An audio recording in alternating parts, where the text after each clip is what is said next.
srcem se držiš na vesolje. Na koncu bodo samo še sužnji, ki bodo ubili sužnja s sužnjem. Nihče ne umre tako hudo, kot mi. Naši problemi so duhovni. Ja, tudi našim prednikom je bil svet, svet, pa žlahta, žlahtna, pa pleme, plemenito. No.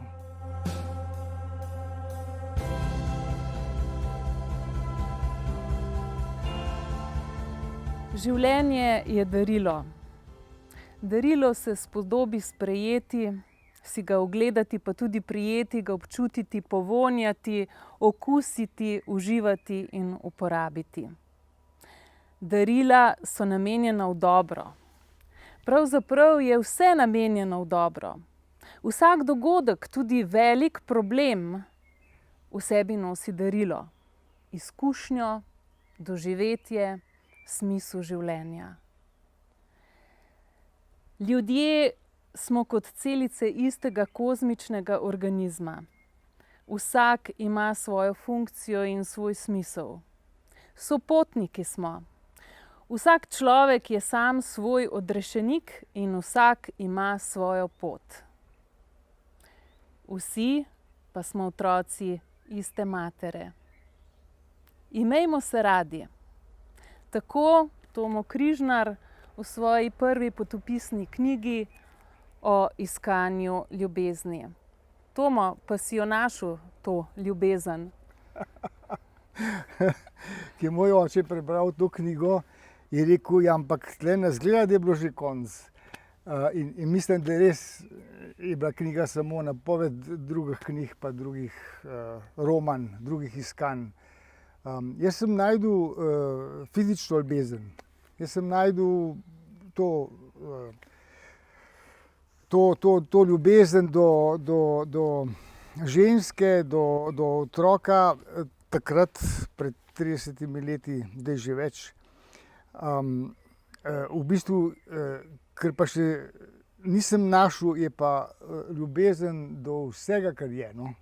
To se pa še zmeraj učim. No, ampak pejva nazaj. Namenjeno nekako ti je bilo, da boš velika živina v Sloveniji, v Kranju, v Iskri, v Ljubljani. Iskra, telematika, izvoz. Ja. Takrat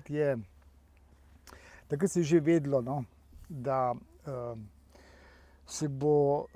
bodo te stare, klasične, velike tovarne propadle in da nam manjka tehnologije, manjka znanja, In tako se je recimo moja fabrika Iskra telematika, v kateri sem bil kot izvoznik, poročila z IBM-om. In tako smo mi dobili tehnologijo, ki smo jo potem zapakirali v naše škatle in izvažali v Sovjetsko zvezo. Ne? Na tem smo prima zelo dobro živeli.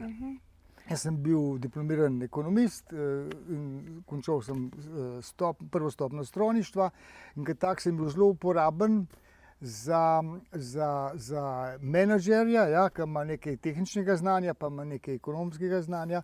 In kot takega so me tudi nastavili, da bom neke vrste deklica za vse v novem svetu, v katerem pač bodo preživele samo tiste firme, ki bodo imele tudi tuje znanje. No. In to sem jaz počel v Iskri. Meni ni bilo, jaz tam nisem videl veliko ljubezni, jo nisem našel veliko.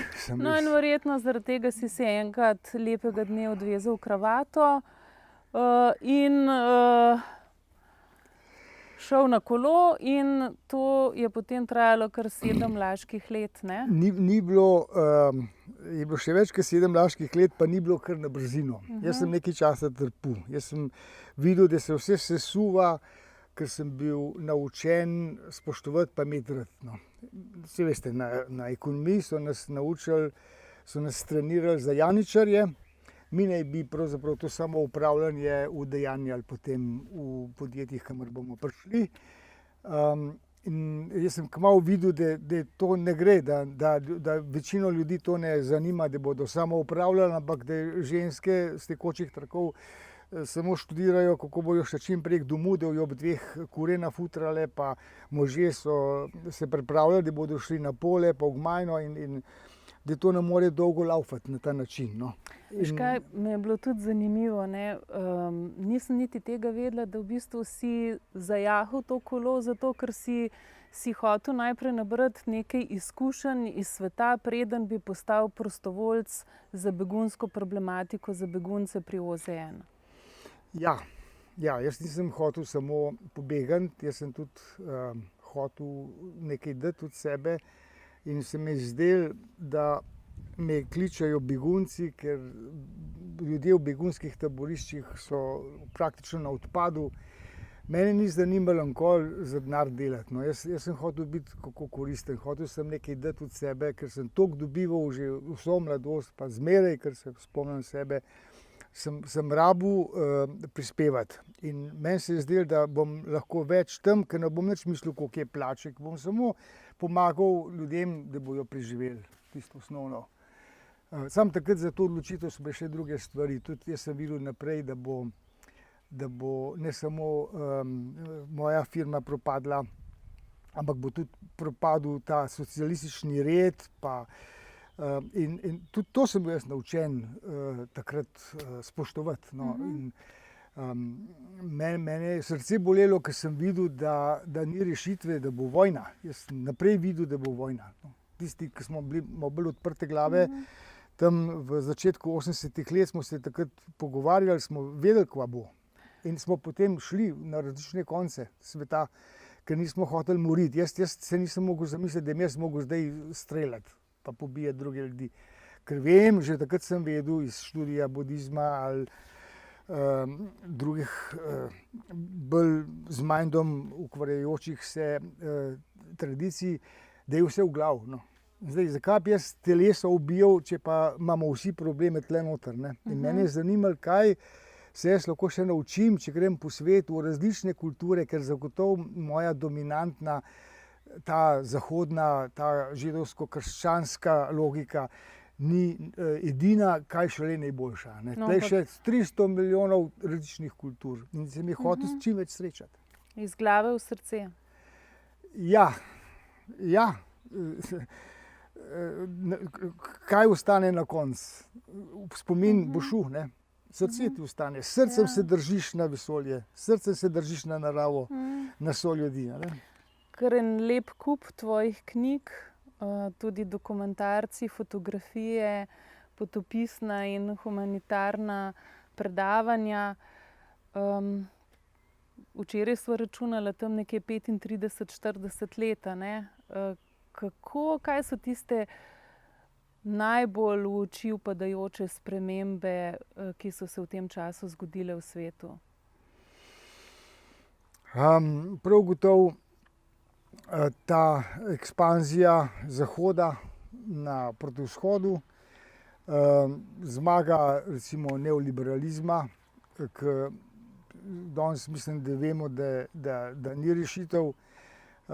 Propad recimo socialnih redov, ki sem jaz verjel vanje, čeprav nisem bil nikoli komunist in nikoli nisem bil pripravljen drugih ne slišati, sem hotel tudi vse te druge slišati, kako mislijo. V tem sem se razlikoval od teh hardcore politikov.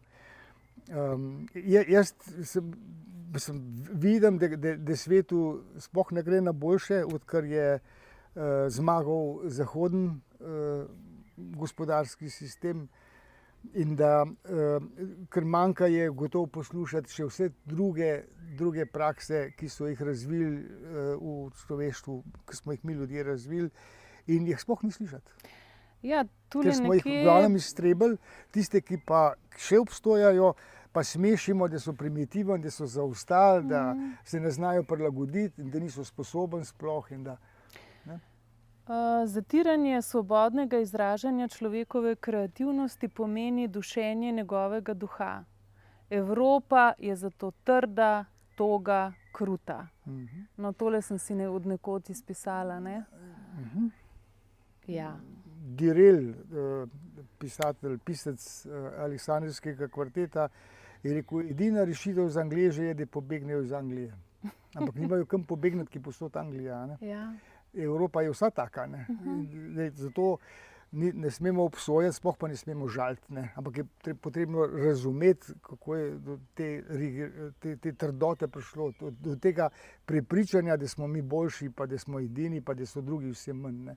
Zmeraj bo zraven gospodarski interes, ekonomska računica, ne. Če Angleži v tem trenutku nimajo kam pobegati, pa lahko ves čas zgodovine je jasno, da so bile migracije vse skozi prisotne, ne. Se pravi, in s tem tudi begunska problematika. Danes se nam meje zapirajo zaradi virusov, hkrati je pa begunska problematika še vedno zelo pereča. Ja. Ampak zanimivo je, da smo kar na terorizem pozabili zdaj. Kako pa to? Kje so pa vsi tisti teroristi, ki smo jih prej imeli za vzbujanje naše nevroze, naših strahov? A jih ni več? Kaj se je zgodilo? Govoriš o manipulaciji? Ja, jaz pač spremljam, kako se obnašamo sapiensi po celem planetu in povsod v vseh zgodovinskih obdobjih lahko vidiš, da se je strah izkoriščal za obvladovanje množic. In da v teh prvinskih družbah, ki mene najbolj zanimajo, ki so še ohranile te indigene vrednote, je tudi zmeraj nek šaman, pa nek vrač, pa nek kudžur, ki ima moč, ki vpliva na ljudi, ampak so ljudje veliko bolj osvobojeni, pa veliko bolj svoboden, kakor pa pri nas, recimo, ker tehnologija omogoča, da nam praktično popolnoma zasedajo možgane, z vsebinami, ki hočejo, da se mi z njimi ukvarjamo. In tako ostajamo brez mnogo informacij, ki so pa veliko bolj pomembne za nadaljnji razvoj človeštva, kakor pa smo jih deležni.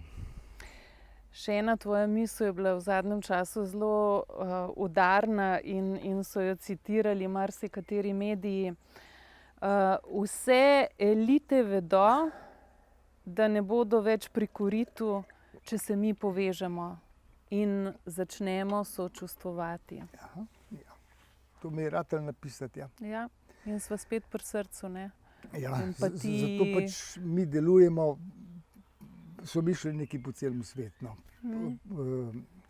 Skušamo se učiti od vseh, skušamo vse slišati, pa skušamo v bistvu jim omogočiti, da pridejo k nam, pa da vidijo, kaj je, in jih svarimo, ne to povzeti, ker to že pri nas ni dobro.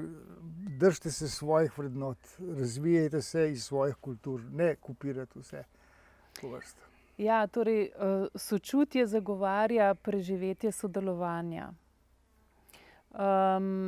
In zdaj se res vrniva ali pa pokukajva tja oziroma podeliva to tvojo dragoceno izkušnjo kot popotnika, kot humanitarnega aktivista, ki je se pravzaprav na vseh kontinentih srečeval tudi s staroselci. In kaj nam ti staroselci sporočajo danes v tej dekadentni, izprijeni realnosti? Da je sočutje je stranski produkt evolucije. Da ni bil izumljen v zahodni kulturi, da je omogočil preživetje ljudem, da je sočutje tudi pri živalih, da so tudi živali sočutne, da brez sočutja nam grozi propad. Mi se bomo sami med sabo pobili. Z razčlovečevanjem, z materializacijo samih sebe, z robotizacijo se bo izgubilo lepilo med nami. S pohlepom, ne? Tudi. Na koncu bodo samo še sužnji, ki bodo ubili sužnja s sužnjem. To je taktika, ki že danes prevladuje v tretjem svetu, sploh tam, kjer so naravni viri, za katere se tepejo tuji gospodarji in domačine zlorabljajo, da drugega pobijajo. Po taktiki ubij sužnja s sužnjem. Na tem je narejena zdaj naš prestiž, naši privilegiji, naš udobje. Na tem, da ne sočustvujemo s tistimi žrtvami našimi, tako kot če danes v bistvu zelo malo sočustvujemo z temi, ki smo jih Evropejci v svoji ekspanziji tam od 1490 naprej na vseh kontinentih porinili na rob, iztrebili, okradli, posilili. To je ena tema, ki je zelo nezaželena v današnji Evropi, pa sploh v zahodnem svetu, ker v bistvu nam res ne krepi samozavesti. Mi nismo toliko superiorni nad drugimi, mi smo superiorni zaradi moči našega orožja, ne pa kulturno ali pa duhovno. Mislim, naš problem je, da ne vemo, kaj ne vemo. In če tisto, kar ne veš, ti sploh ne veš, da obstoja.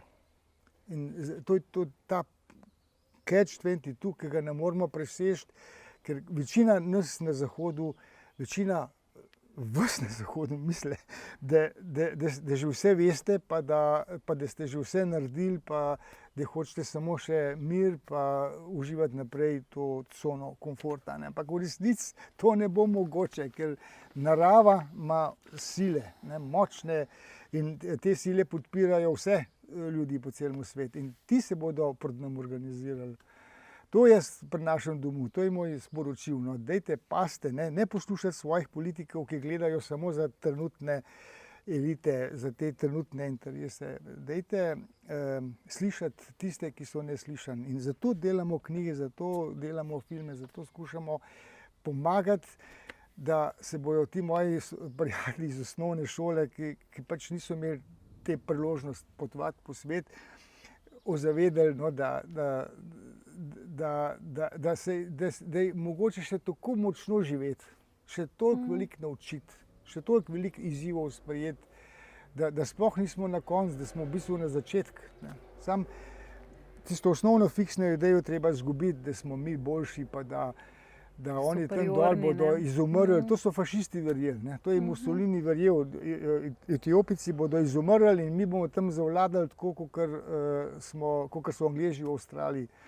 Figo, ali pa ostali Evropejci v Ameriki. Ni res, nam se bumerang vrača. Malo ljudi je, ki zares živijo, piše Andrej Žid. Strah pred spremembami je očiten dokaz. Poleg bivališča najtežje menjamo način razmišljanja. Andrej Žid je bil zelo razsvetljen pred vojno. Njegovo knjigo sem imel s sabo, ko sem štartal iz Slovenije leta 1985. Ja. On je videl naprej, podobno kot Baudelaire ali pa Gauguin, ki so vsi bežali ven z Evrope, tako kot Direl. So se zavedali, da bodo vojne prišle, zavedali so se, kaj bo prišlo iz te trdote, iz te odtujenosti od narave, iz te izgubljenosti pravzaprav zgolj v intelektu. Naš problem je pač, da imamo za sabo tako zmagovito zgodovino, ampak hkrati pa, da se duhovno pač nismo razvijali, v bistvu se zdaj poskušamo zbuditi, na tem delamo vsi. Ne vsi, mi smo tle za mizo prebiti. Hvala.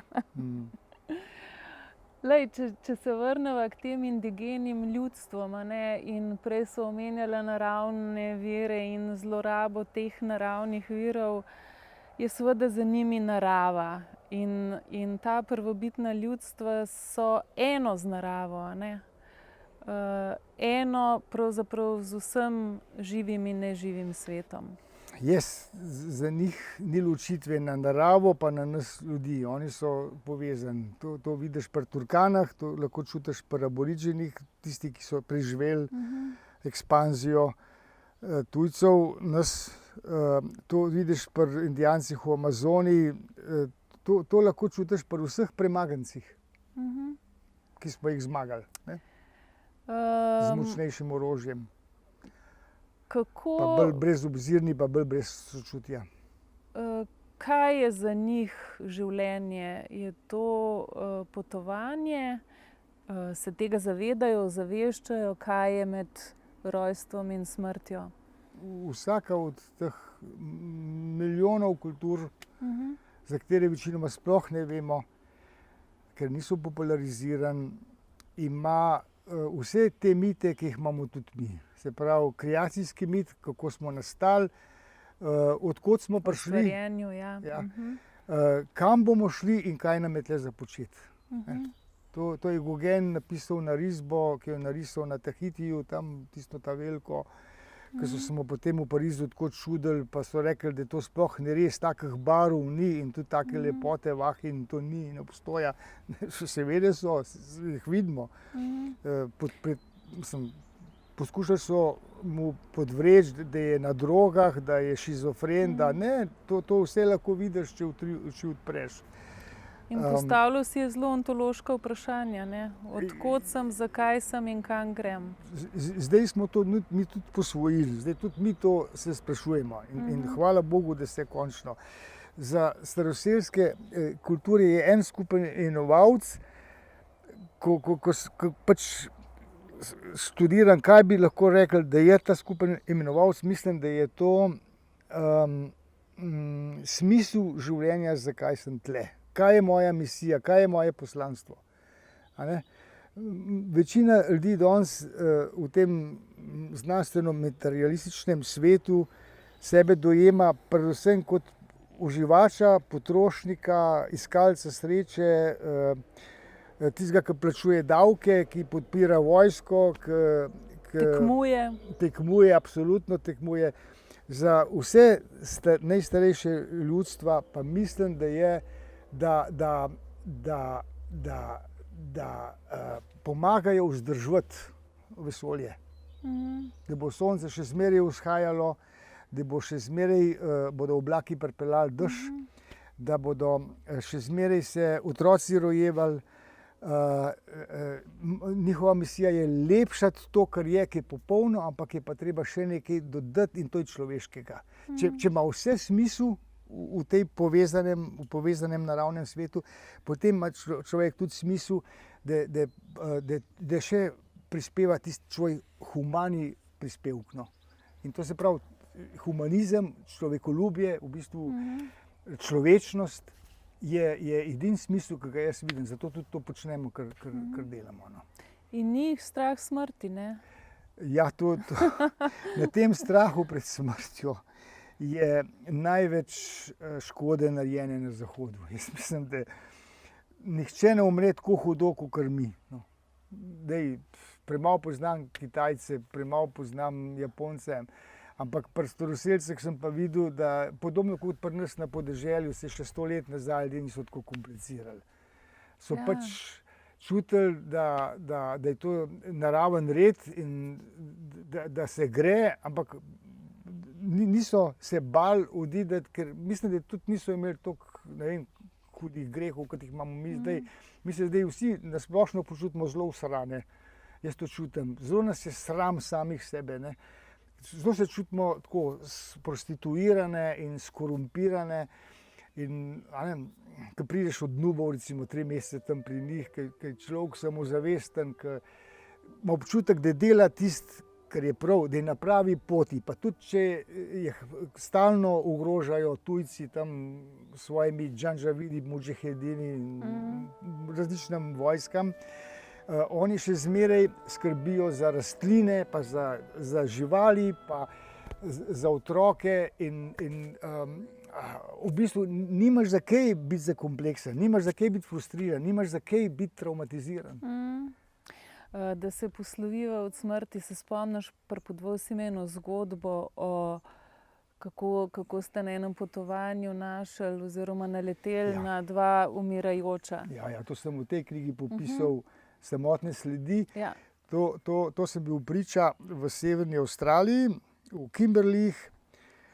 Tam smo izgubili jadrnico in smo bili res zelo prestrašeni, ali bomo preživeli ali ne, 4 abrveznik. Mi smo imeli zelo malo vode. No.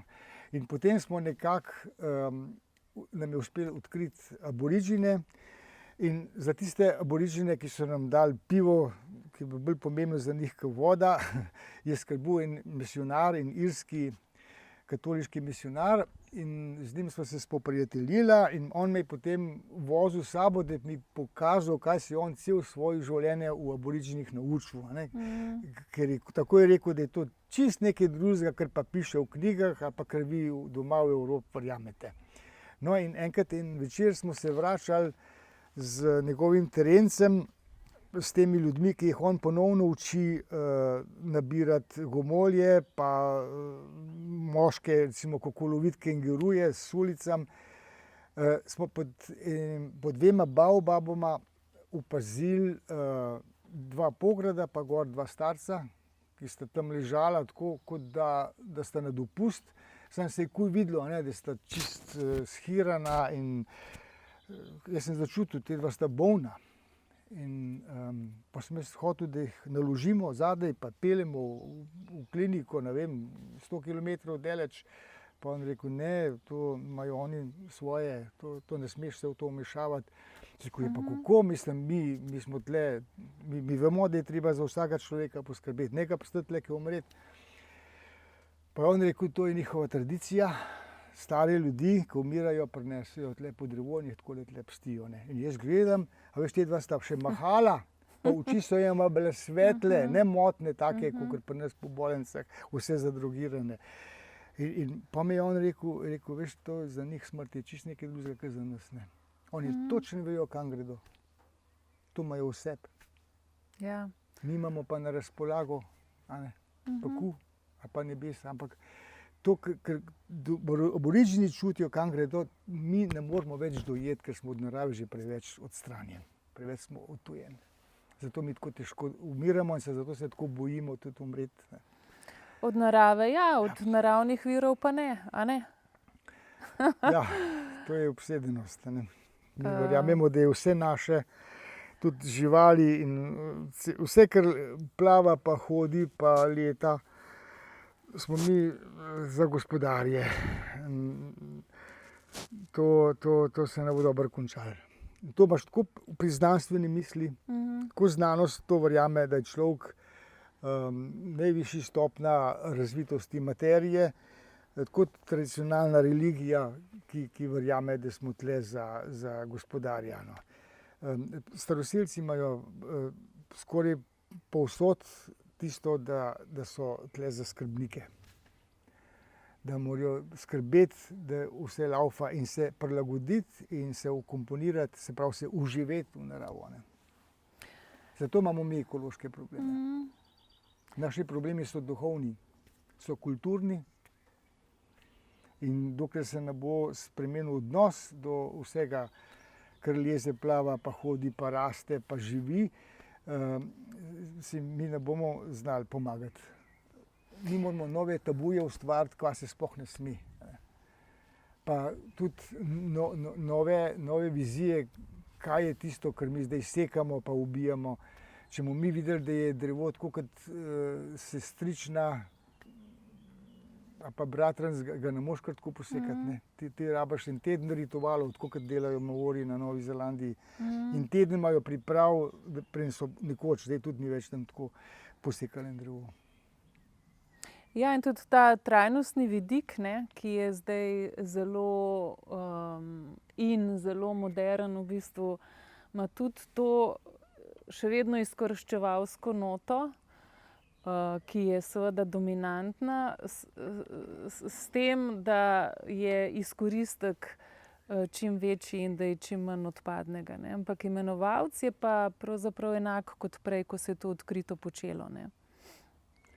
Tudi v stari slovanski ali pa slovenski tradiciji imamo za svet isto korenino, kot za svet. Svet je svet. Ne.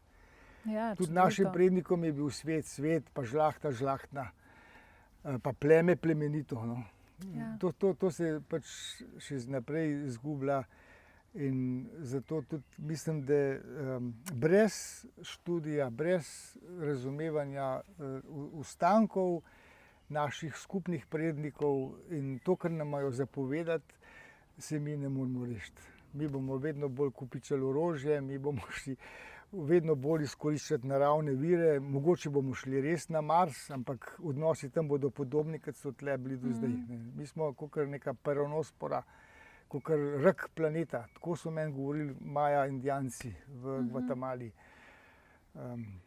Po njihovem se nima smisla z nami boriti, je boljš malo potrpeti, malo počakati, da se bomo mi sami izničili. Tomo, pa pejva k Nubam. Zakaj so Nube tvoje izvoljeno ljudstvo? Upam reči, da so jih izvoljeno.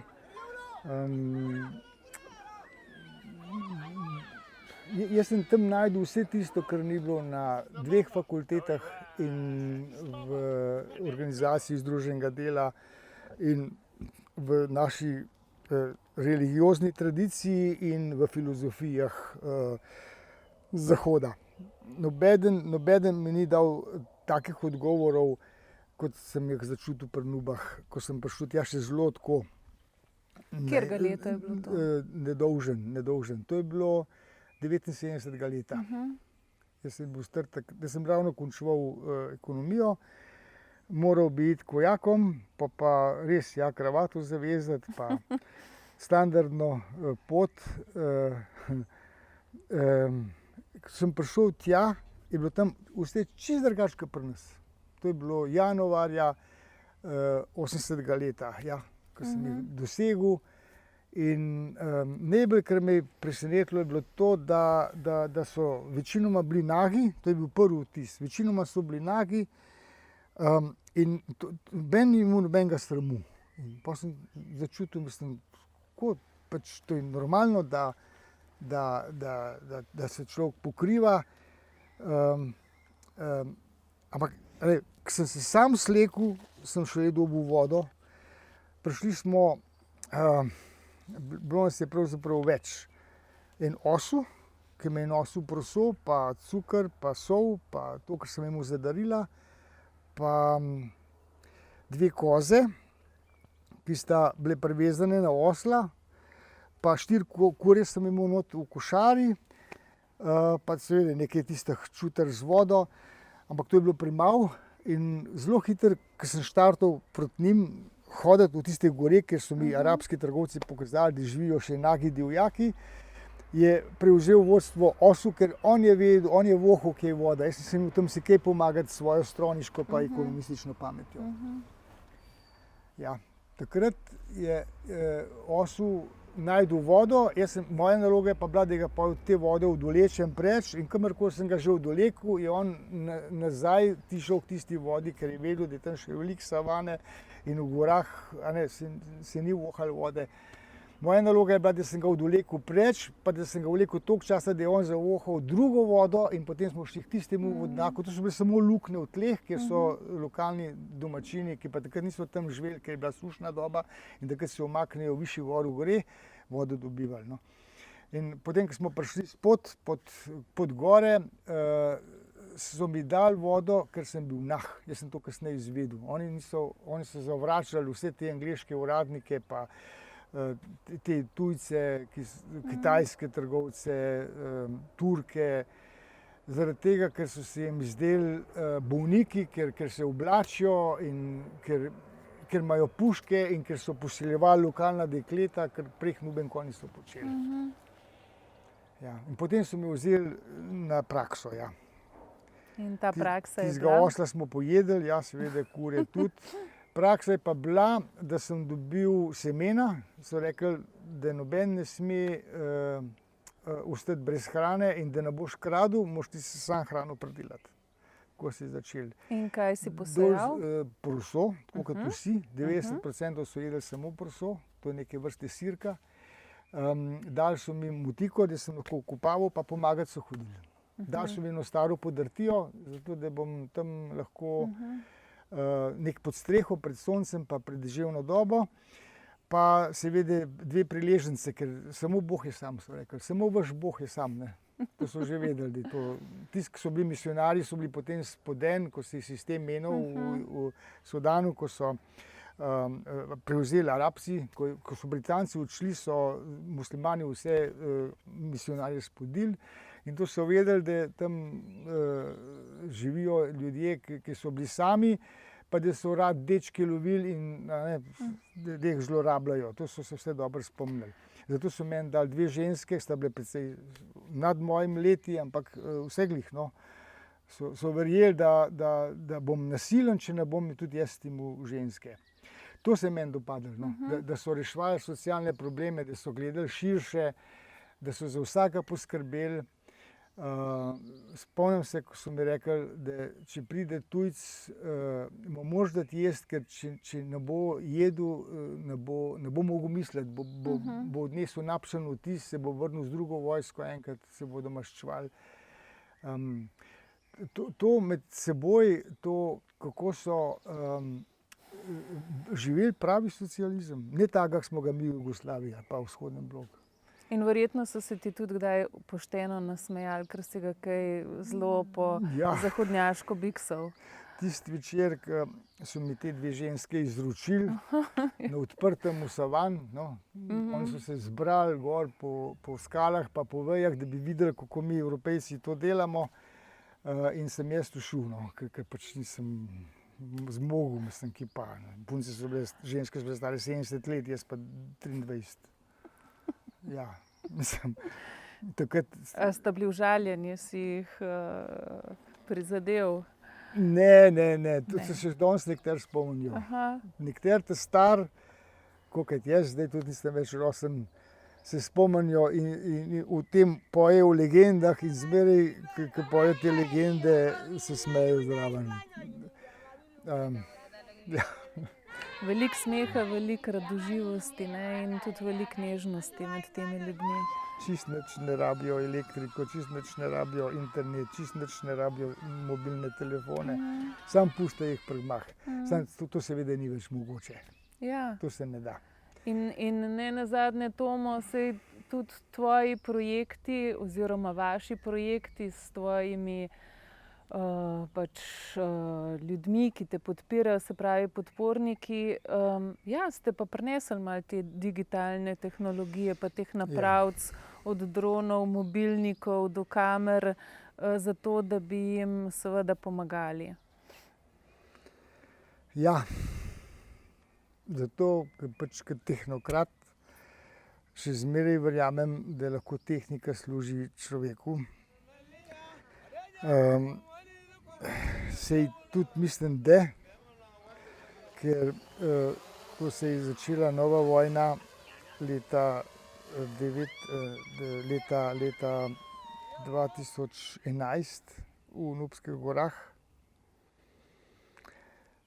je prav te naše kamere, pa satelitski modemi in računalniki, ta tehnologija je pomagala, da smo lahko skupaj pošiljali slike v svet in da se je sam ameriški predsednik Obama takrat potegnil za Nube, pa tudi po Evropi mnogi, še celo naš Drnovšek.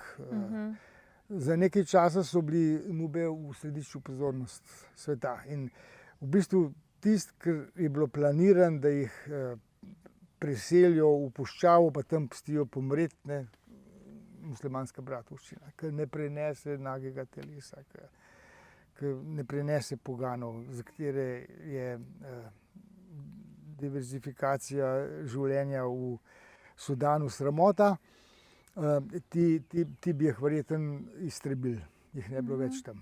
Tako da, prvotno, ko je na začetku, ko je svet dobival ta poročila, je to branilo Kartumu, pa tistim, ki so za Kartumom, da bi še ne črne indijance pregnali iz gora, zaradi spet naravnih virov. No, pejva zdaj tja v tiste vrtine, v tiste izsušene kanale, pejva na to poglavje voda, kri, nafta. Ja, vojne v Afriki se že skozi dogajajo za vodo.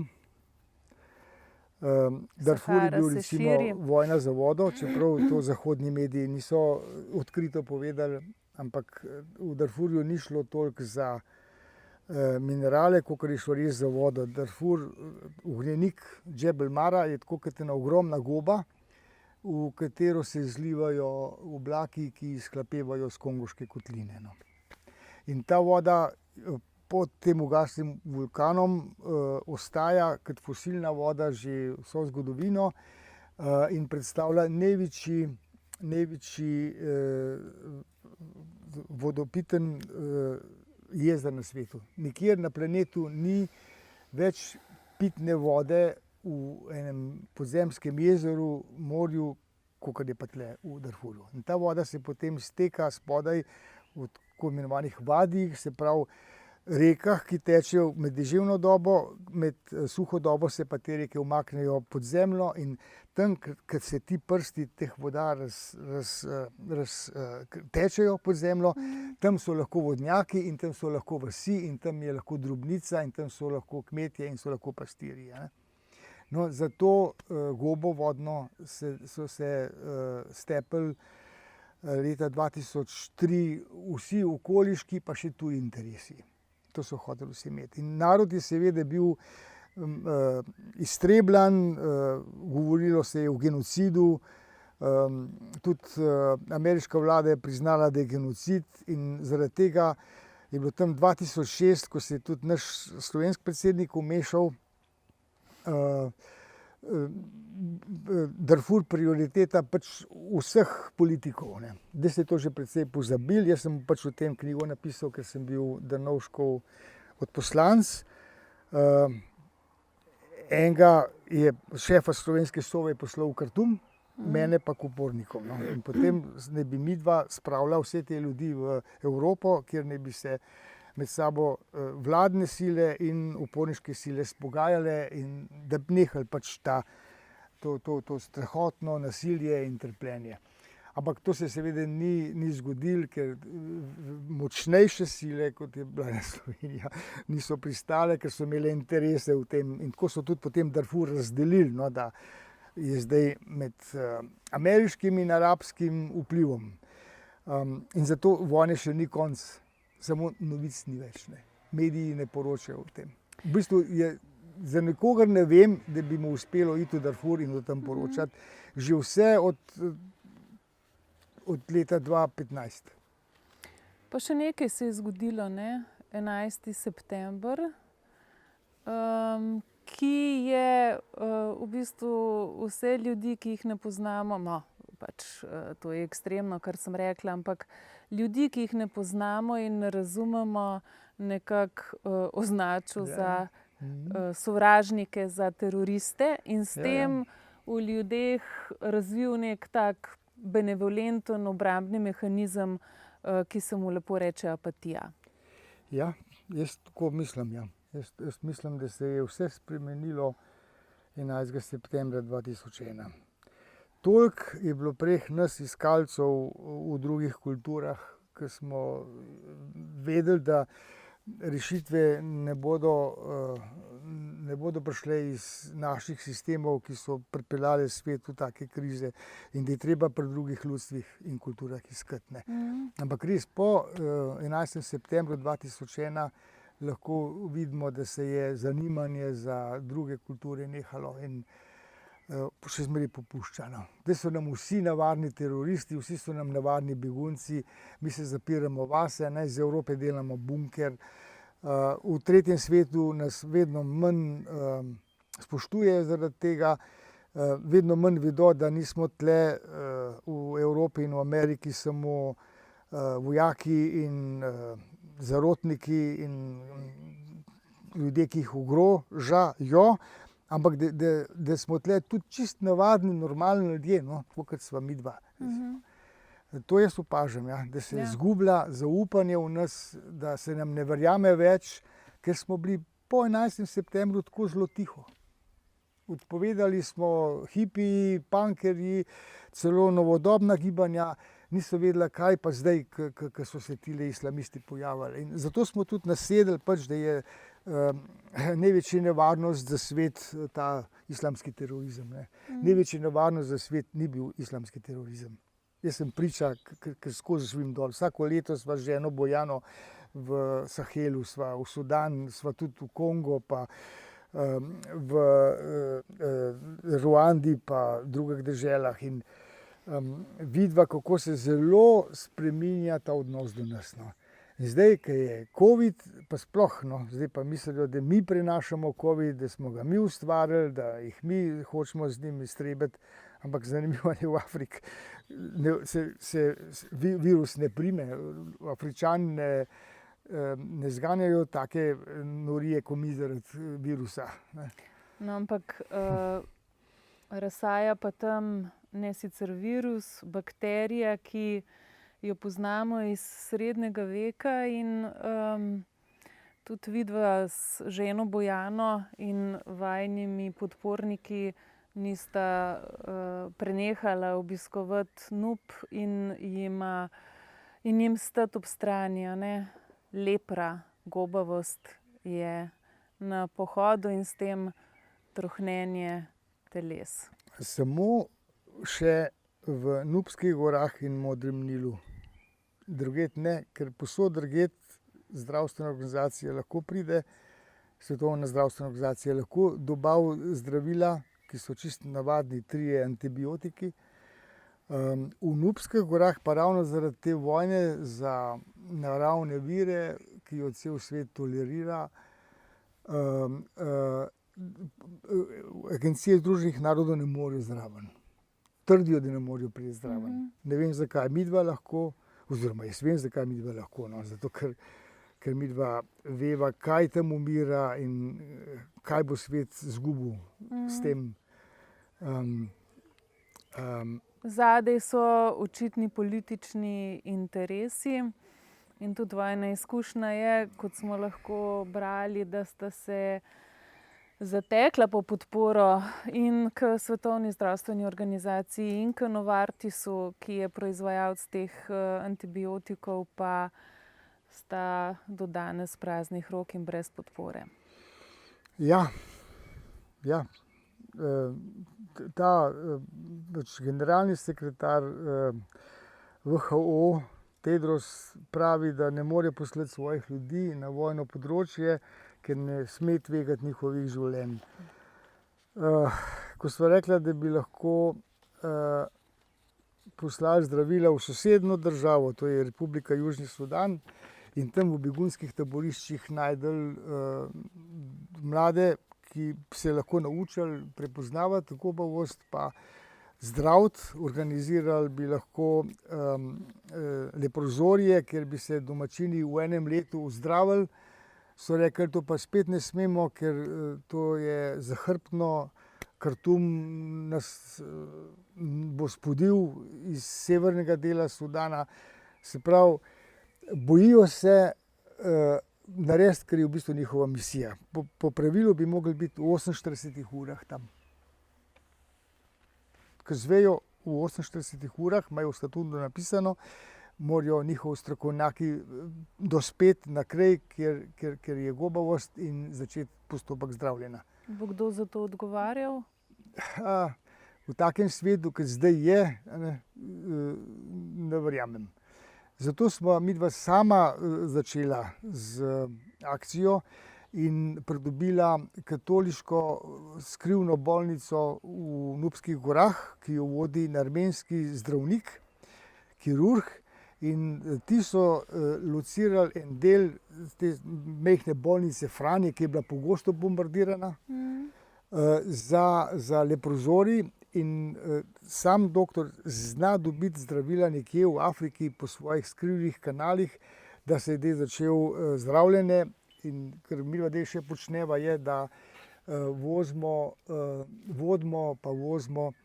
te ljudi, ki živi trohnijo iz vrhov gora, v to skrito bolnico, in tam zdaj po enem letu recimo že ta prvi odhajajo domov. V tem zdaj snemamo dokumentaren film, da bi pokazali, da se da, če hočeš. Sam ne smeš biti birokrat. Jaz sem šel z Iskre, ker mi ni bilo dosti tisto. Jaz sem hotel prispevati nekaj hotel sem imeti mir, da imam en smisel, hotel sem lepšati ta svet. No. In zdaj počneva to, jaz mislim, z Bojano in zadoščenje je, ko vidiš te, ki so bili na smrt obsojeni, da bodo živi strohneli, ker zdaj seveda prsti pa nosovi, ušesa ne zrastejo nazaj, ampak se pa zacelijo rane in zdaj se smejijo in vsakič, ko pridemo nazaj, no, zdaj smo bili 3 letos tam, Miha Mohorič, naš režiser, Bojana pa jaz, smo videli toliko izrazov hvaležnost, da in to, kar hočem povedati, pozdravite vse v Sloveniji, pozdravite vse v Evropi, pozdravite vse v Ameriki. A veste, to je lepše, kot pa nova jahta ali pa nova fasada na hiš ali pa nov avto. 3. dokumentarec je to, a ne? To In je že tudi 6. ta ali 3., 7. ja, z Majo Vajs pa 3. Skratka, četrti, ona je zdaj tukaj kot supervizorka, a ne? Ja. Aha. Z Majo se razumemo, no. Tako kot z možem Petrom in v bistvu zato, ker smo prve 2 filma, 3, 4 smo naredili, v bistvu, ko še noben ni nič hotel vedeti za to, kar se dogaja v Afriki. Ko je bila Afrika še zmeraj kontinent, kjer živijo ljudje, kot v Toneta Pavčka, Čiri Muri iz Afrike.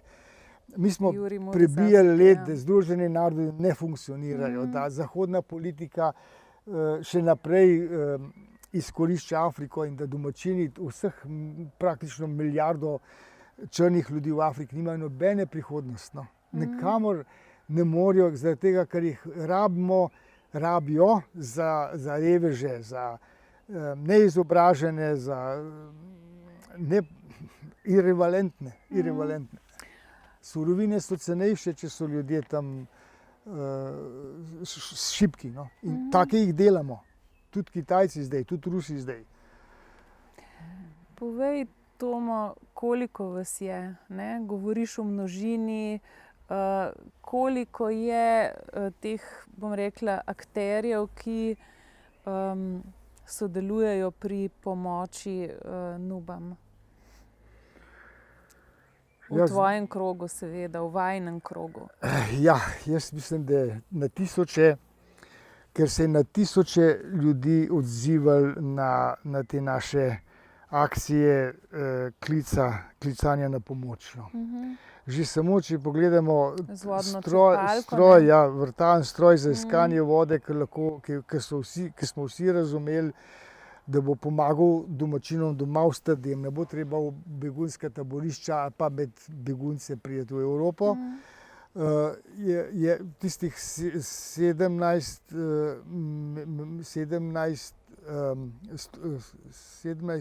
tisoč evrov, ja, ki je bilo zbranih, je podprl na tisoče navadnih študentov, pa upokojencev, pa poglavnem tistih, ki so prihajali na naša predavanja. Ta glavni pri tem je bil seveda naš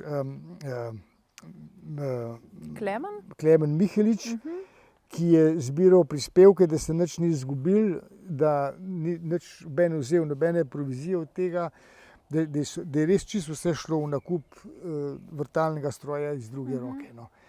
Klemen je tisti, brez katerega verjetno to ne ratalo, ampak pa so pa še vsi ti drugi, tisti, ki so pomagali, da se je to sploh izvedeli, ki so tudi omogočili na koncu, da je stroj šel iz Slovenije in da je zdaj v Darfurju pomagali iskati vodo. Kako lahko pomagamo? Da podprete naše akcije, da ste pripravljeni zvedeti, da ste pripravljeni se odpreti za resnico, recimo, ki je malo bolj surova, kot jo pa mainstream mediji predstavljajo.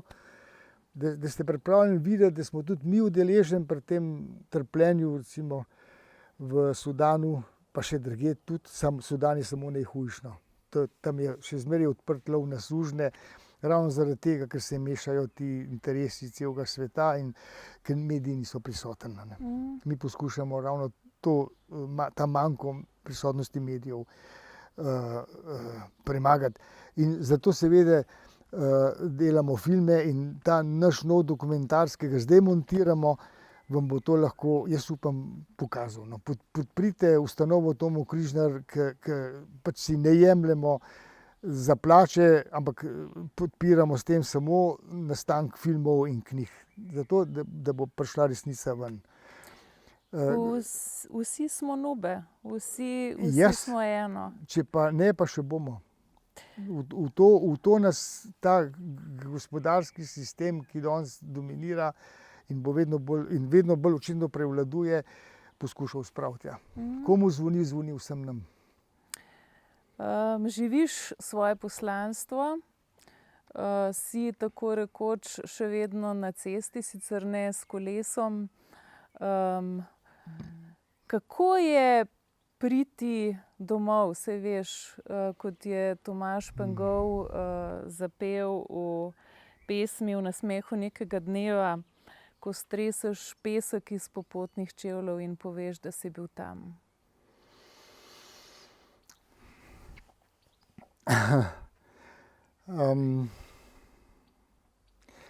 Ni več tako hudo kot nekoč, ko sem se recimo vrnil iz Indije pa iz Južne Amerike, pa se ti je zdelo, kot da si v zid zaletel.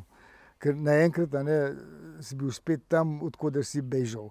Pa tudi, če si iskal, pa si nekaj našel, si še zmeraj to težko izrazil, ker te mnogi niso razumeli. Niso razumeli drugih percepcij, drugih vizij, drugih smislov. Mislim, da je zdaj lažje zato, ker sem to že tokrat ponovil in ker tudi bolj razumem našo lastno zgodovino. Bolj razumem to past evolucijsko, v katero smo se ujeli.